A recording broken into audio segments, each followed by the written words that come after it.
What's up, everyone? Welcome to the February 9th edition of FanDuel Tournament Plays presented by PrizePicks. I'm your host, Adam Scherer. You can follow me on Twitter at ShipMyMoneyDFS. And as a reminder, you get one free month of Awesemo Plus Platinum when you sign up and make a deposit at PrizePicks. Be sure to use the code Awesemo to receive a 100% first deposit bonus up to $100. Today, we're going to take a look at 5 of the top tournament options on FanDuel. As always, keep in mind that things are going to change between now and lock.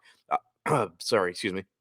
Be sure to tune in to the deeper dive and live before lock from 5 p.m. Eastern up until 7 for more up-to-date information. We certainly could have some trades that affect the slate. We are still waiting on some injury news as well. But for now, taking a look at 5 of the top tournament options on FanDuel. Starting at number 5, Karl-Anthony Towns is $9,900. He is a center only, and he is projected for about 11% ownership with a 14% chance of being in the optimal lineup. Towns has averaged 1.31 FanDuel points per minute this season. He's likely to play 35 to 36 minutes. He has a good matchup tonight against the Sacramento Kings and just isn't getting that much ownership for someone that has the ability to be one of the highest scoring players on the slate. Number 4, Trendon Watford, $4,000 power forward. He's power forward only, but that's still offers less opportunity cost than being a center. He played 20 minutes last night, including about 6 minutes alongside Yusuf Nurkic. I expect him to get similar run tonight against the Lakers.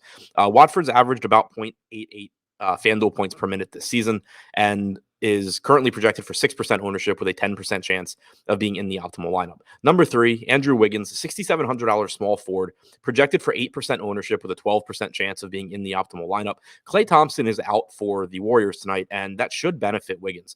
In the minutes that he's played without Draymond Green and alongside Klay Thompson and Stephen Curry, Wiggins only has an 18.6% usage rate. He's averaged 0.87 FanDuel points per minute.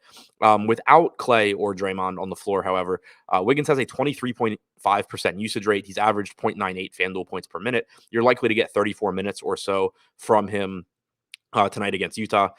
He just looks like a high upside option that is priced more so for Klay Thompson to be in than for Klay Thompson to be out. Number 2, Dennis Smith Jr., $4,500 point guard, projected for 3% ownership, 8% chance of being in the optimal lineup.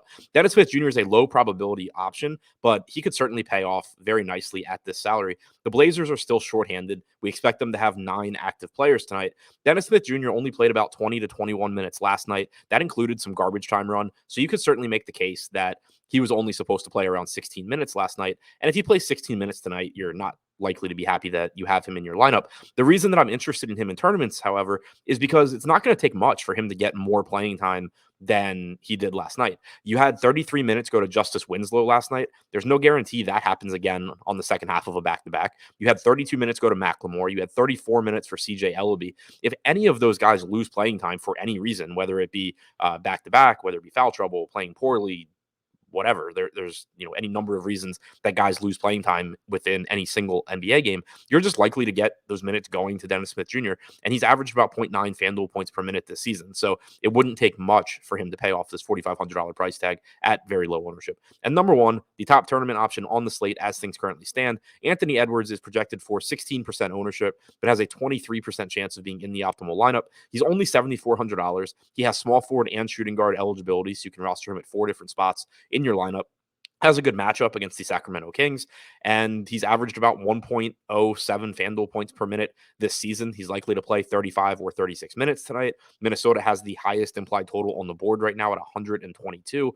This is a team that I want to target. Anthony Edwards is available at a cheap price point, and while he is getting some ownership, he's projected to be pretty drastically under-owned compared to his chances of being in the optimal lineup. So to recap, the top 5 tournament options on FanDuel as things stand right now: number 5, Karl-Anthony Towns; number 4, Trendon Watford; number 3, Andrew Wiggins; number 2, Dennis Smith Jr., and number 1, Anthony Edwards.